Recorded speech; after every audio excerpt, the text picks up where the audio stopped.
Election polls, they're always wrong, aren't they? You might as well get monkeys to chuck darts at a board. Well, that's not quite fair.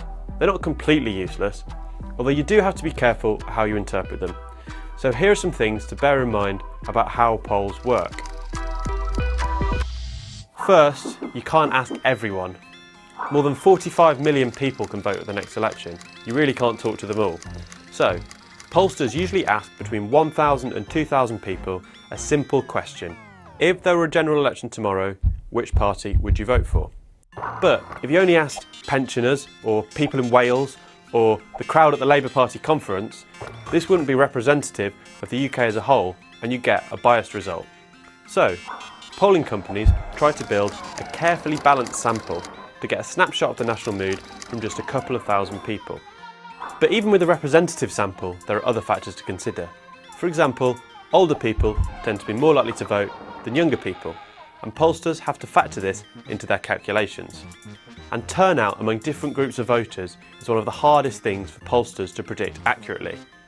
Second, polls aren't perfect. In the recent past, they've got it wrong because their samples weren't quite right. In 2015, pollsters counted too many Labour supporters and not enough of the people who voted to keep David Cameron in Downing Street. But 2 years later, the polls were wrong the other way and failed to pick up the scale of the Corbyn surge. There are often big differences between pollsters and they can't all be right. So, a bad sample can mean a poll misses the mark. But even with a good sample, polls cannot pinpoint a party's exact vote share. That's because of something called the margin of error. When pollsters say that a party is on 40%, what they really mean is they're confident the party is somewhere between 36% and 44%.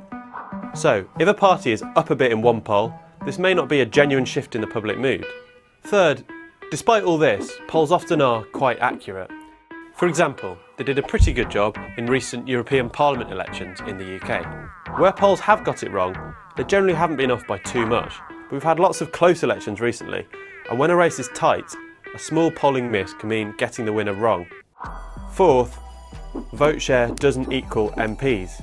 The constituency-based voting system in the UK makes it especially difficult to translate polls on national party support into parliamentary seats.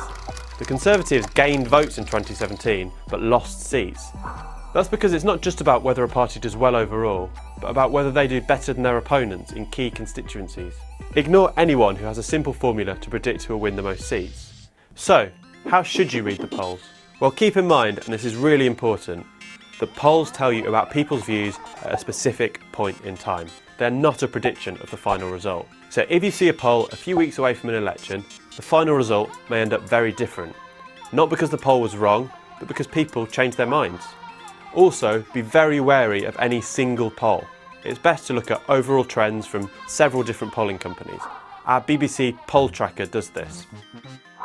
Lastly, polls are interesting, but don't obsess over them too much. As politicians like to say, the only poll that matters is the one on election day.